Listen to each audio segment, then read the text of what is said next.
مأموران نجات در ونزوئلا صدها شخص بینشان شده را در زیر ویرانه‌ها جستجو دارند.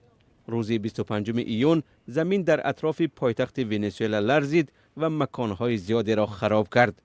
خدمات زمینشناسی آمریکا میگوید شاید هزارها نفر در این حادثه جان باخته باشند. وزارت تندرستی ونزوئلا گفت که تاکنون جسد بیش از 200 نفر را پیدا کردند. پیشتر مقامات این کشور اعلام کرده بودند که 250 بنا زیان دیده یا پرره خراب شده است و صدها نفر در زیر ویرانه‌ها ماندند. ونزوئلا اقتصاد ضعیف دارد و نهادهای این کشور توان کمک فوری را به زیان دیدگان ندارند.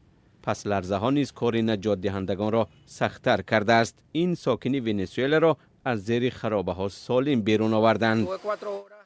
4 ساعت زیر خرابه بودم و نمیدونم از کارمندان کمیته حالتهای فوق‌العاده بود یا کدام اداره دیگری نجاتم دادند. آنها دستگاه زیاد نداشتند.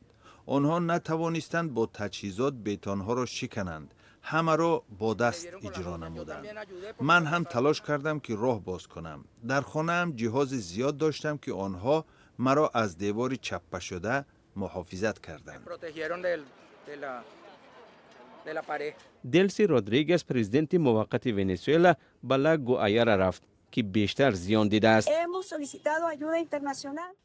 ما از جامعه جهانی کمک خواستیم. نخستین نجات دهندگان از جمهوری دومینیکن حالا می رسند و کمک های کشورهای دیگر در راه است. بهترین آرزو و دعای ما این است که مردان و زنان ونزوئلا سلامت باشند. السالوادور و مکزیک روز 25 ایون گروه نجات دهندگان را به ونزوئلا فرستادند.